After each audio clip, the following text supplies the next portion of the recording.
Once you have the shape of the head, then I think it's important to know that the eyes are in the middle of the head. Okay, when we usually start drawing, typically people who start drawing usually draw these almond shaped eyes in the top, in the forehead, but they are actually in the middle of the head. So if you were to take a measuring tool and measure your actual head, or a person you're drawing actual head on the portrait, on the photograph, or their actual physical head, then you would see it. Let's say their head is 8 inches, right?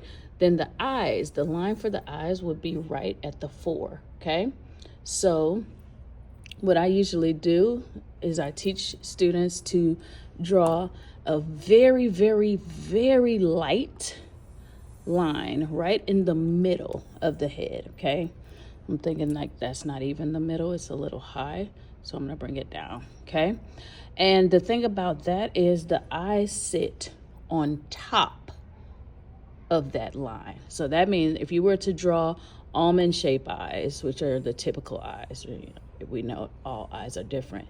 Almond shaped eyes, right? That's a little small for this size head.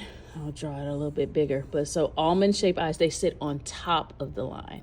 And eyes are typically an eye width apart. I've measured so many of my students' head, and it's so true. Eyes are about an eye width apart. Okay, so this one is a little bit bigger than that one, but just for the sake of the time, I'll just keep it there. But a lot of times artists will draw 3 eyes with the intention of erasing the middle one, so that they know the eyes are an eye width apart. All right, so that is your first guideline.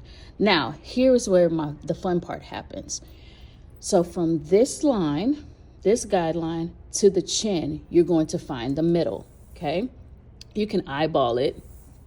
Okay, we're going to find the middle, and we're going to draw the line. So I'm thinking that from this line to this line, the middle is about here. Okay, and we'll take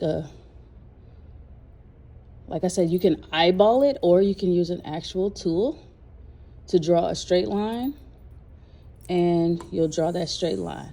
That straight line is going to show you where the nose sits. The nose sits on that line right here, okay, in between the eyes. Okay, I draw noses based off of my nose, because from drawing in a mirror,